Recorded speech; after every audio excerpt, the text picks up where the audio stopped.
ISIS is intent on resurging and still commands thousands of fighters in Iraq and Syria. And we have won against ISIS. We've beaten them, and we've beaten them badly. Not only have the Russians continued to do it in 2018, but we've seen indication that they're continuing to adapt their model. He just said it's not Russia. I will say this, I don't see any reason why it would be. North Korea will seek to retain its WMD capabilities and is unlikely to completely give up its nuclear weapons and production capabilities. Chairman Kim, we have a great chemistry, and we're well on our way. You know, we signed an agreement that said we will begin the immediate denuclearization. I'm sure they saw that, too. You'll remember Donald Trump has retaliated against former Intel officials, stripping the security clearance of former CIA Director John Brennan. But that didn't stop former national security officials from speaking out about the latest break from four-star General Barry McCaffrey. Quote, incredible, willful blindness by Trump to looming threats to U.S. national security. He has denied the evidence of our own intelligence officials. He has concealed from his own cabinet and Congress private dealings with Putin and Kim Jong-un. We are in trouble. That's where we start with some of our favorite reporters and friends. Jonathan Lemire, Associated Press White House reporter and MSNBC political analyst. Matthew Miller, a former chief spokesman at the Department of Justice. Journalist Alicia Melendez, now a contributing editor for the website Bustle. Jason Johnson, politics editor for The Root. And in Washington, a former senior CIA officer and station chief in Russia, John Sipher. John, I start with you. I talked to former intelligence officials who, from the moment they walked into Trump Tower and briefed the president-elect about the intelligence community's assessment on Russia's role in meddling in the 2016 election, through the Khashoggi murder and slaughter, through the constant bizarre and now suspicious interactions with Vladimir Putin and others, have had their eye on what is really unprecedented hostility from the intelligence community's most important, most powerful client and customer, the president. That's right. I mean, the disconnect here between the president of the United States and what is the reality on the ground is something we haven't seen in a long time. And these sort of attacks at the intelligence community make it really hard for the leaders of those agencies, you know, who represent large workforces around the world. And they have to maintain credibility with that workforce. You know, Donald Trump has never led a large organization and had to have developed trust and credibility with people who work for him. And he's not making their job any easier. You know, Matt, you reminded us of one of the most really heinous tweets that this president has sent. And he sends a lot of ugly things. It was comparing the intelligence community to Nazis. Yeah, look, one of the things about this attack... There it is. I'm sorry. For anyone in their car. The president tweeted this: intelligence agencies should never have allowed this fake news to leak into the public. One last shot at me. Are we living in Nazi Germany? I believe that was about the dossier back in January or February of 2017. Yeah, that's right. One of the things about this attack on the intelligence communities today is this is a feature of Donald Trump. It has been going all the way back to the transition.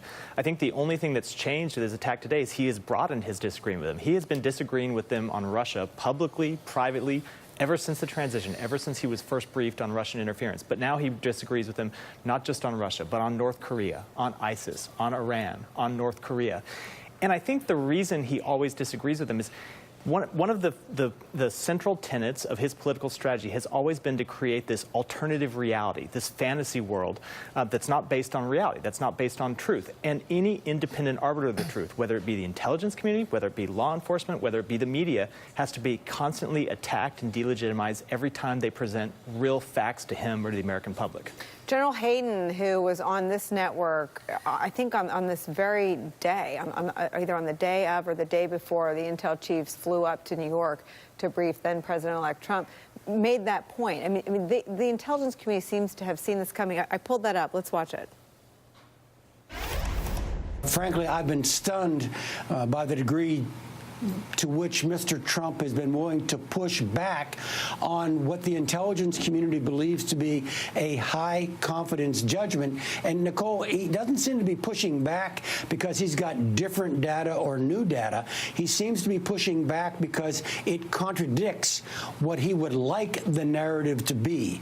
And that's a very unusual place for American intelligence to be with his first client. He's completely correct. I mean, this is how the president operates. In some ways, it's the the most simple answer is the correct one, and he operates in a different reality. It's about public relations. And I think that in terms of the Russia, in his questioning of the intelligence conclusions there, a lot of that was the fear of being considered an illegitimate president. That if Russia interfered with the 2016 election, that means he didn't win fair and square. We know how much the fact that his popular vote defeat sort of rankles him, and this is a piece to that, even setting aside perhaps whatever other ties he or his people around him may have to Russia. And this as well, he's trying to paint for the American people this image of a successful presidency, and in this regard, in the foreign policy realm, he is saying that ISIS is crushed and defeated, that North Korea has been neutralized, and we are well on our way to a deal to disarm them with their atomic weapons program. You know, the same about Iran. And none of those things line up with the facts, and the intelligence community deals with facts, and that's what they're presenting here, and that is what upsets him so much, where he takes, because they're painting a different picture, a far less sunny picture of America and the world than Donald Trump wants the voters to believe, so therefore he takes the incredibly unusual step. At this point, he's done it so many times, there's a risk of becoming numb to it. But contradicting publicly the conclusions of your own intelligence services, it can't be oversaid how just unprecedented that is and how disturbing that is. And we should, there's certain things where the numbness can set in. This seems like we become numb to this at our own peril. Peter Baker has some reporting in the New York Times that around this area of really bizarre, dangerous foreign policy, the president, who's under investigation by his own law enforcement agencies for possibly being a Russian asset, now has some Republicans breaking with him. Peter Baker writes today that a growing chorus of Republican critics for Trump's foreign policy are emerging. More than 2 years into his administration, the disconnect between President Trump and the Republican establishment on foreign policy has rarely been as stark. In recent days, the president's own advisors and allies have been pushing back, challenging his view of the world and his prescription for its problems. The growing discontent among Republican national security hawks was most evident on Tuesday when Senator McConnell effectively rebuked the president by introducing a measure denouncing a precipitous withdrawal of American troops from Syria and Afghanistan. I'm sorry, maybe they shouldn't have covered for him when he talked about grabbing women in the bleeps, when he did all of his other horrible things, and now they've got him really endangering American national security, and they want to pass a bill?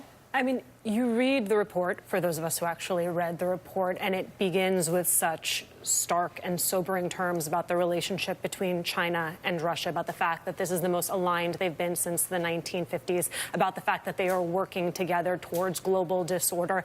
And again, in those opening pages, it says, not only is this happening, but our allies are abandoning us over our changes to trade and international security. So we have the greatest threats we've ever had, and we are the most alone we've ever been. To your question about Republicans, I think it's telling that in the House, you have them passing a piece of legislation that would prevent the president from pulling out of NATO without congressional approval. I hear from sources that there will be there's already been similar legislation proposed on the Senate side, and that they're very certain that they will be able to vote on that legislation. Whether or not they can get enough Republican votes is the question. John Sipher, I remember part of the 10-day blur that was Anthony Scaramucci's tenure as White House communications director. There was something, and it was laced with bad words that we can't say on TV, about people who thought they were there to protect the country from Donald Trump. Is the intelligence community, do they look to you like they're asking Congress to protect them and the country from Donald Trump?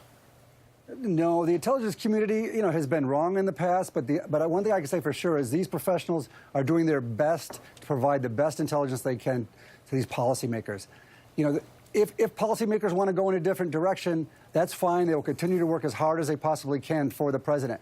But what's weird here is this constant disconnect and these constant attacks. It's almost like, he's a cult leader, and I'm sure cult leaders are mesmerizing to their followers, but at some point reality catches up here, and the intelligence community is going to keep providing the information that they have, and they have no other choice. Otherwise, they lose credibility with their own workforce, and it's better to quit, frankly, than to embarrass yourself publicly and lose your legacy. Do you think Gina Haspel did herself any damage? There were people inside the intelligence community who spoke out about the president's, seemingly bizarre, but maybe not when we get to the end of the story, comments really taking up the line that the Saudi royal court was putting out over the line from the CIA. I mean, have there been flashpoints that inside the CIA or the intelligence community have rankled the workforce you talk about?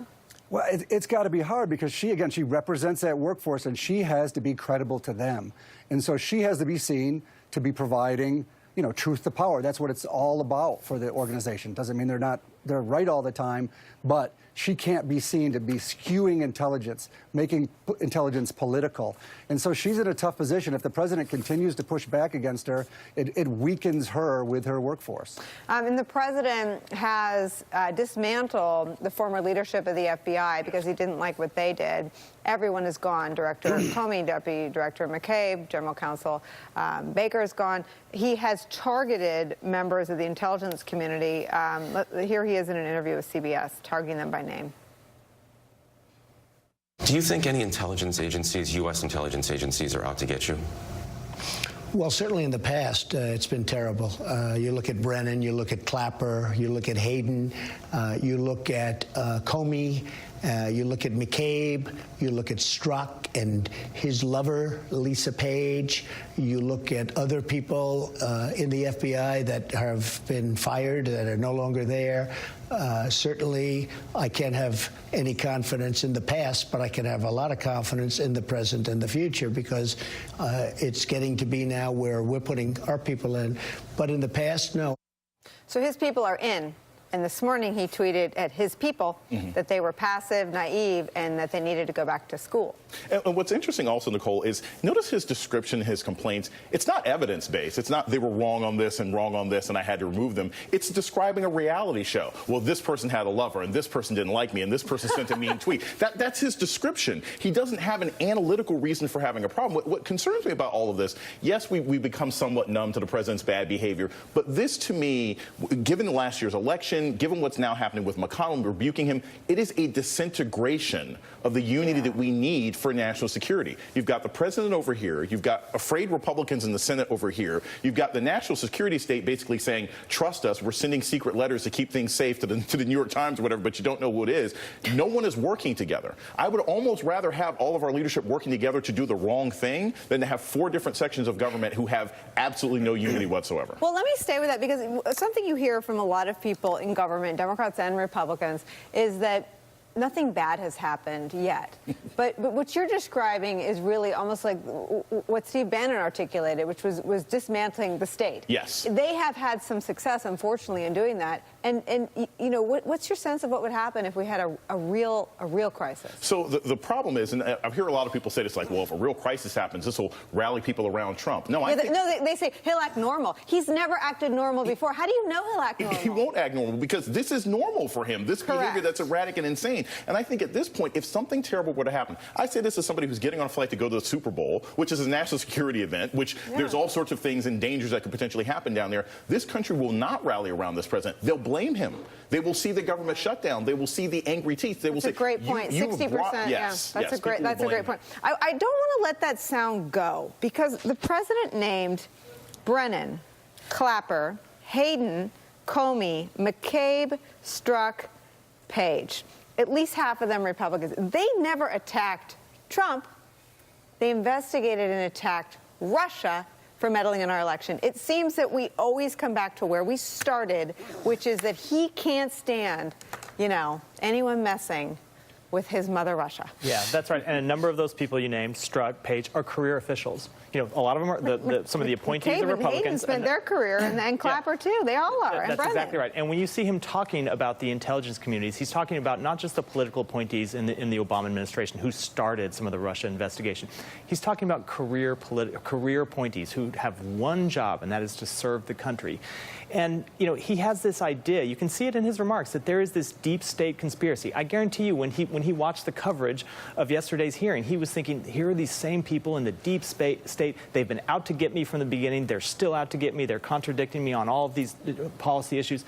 That's not what they're doing. They're just doing their jobs, trying to protect the country. And he's the one that creates the conflict between serving the country and serving the country's president. Yeah, because he can't look at something and see that black is black and white is white. If he wants black to be white, that's what he says. And to this question of I mean, I think it's relevant, this question of what would ever happen if we were in a national security emergency emergency, it would entirely depend on who it's with. If it was one of his opponents, if it was, say, Iran that provoked a national security emergency, he would probably follow the advice of the career officials who told him, and his political appointees He attacked who all told of him his what career officials over Iran this morning. Well, but I mean, let's say that they sparked an emergency, and it was in his interest to be tough with them. He would probably follow the advice of the people telling him to be tough.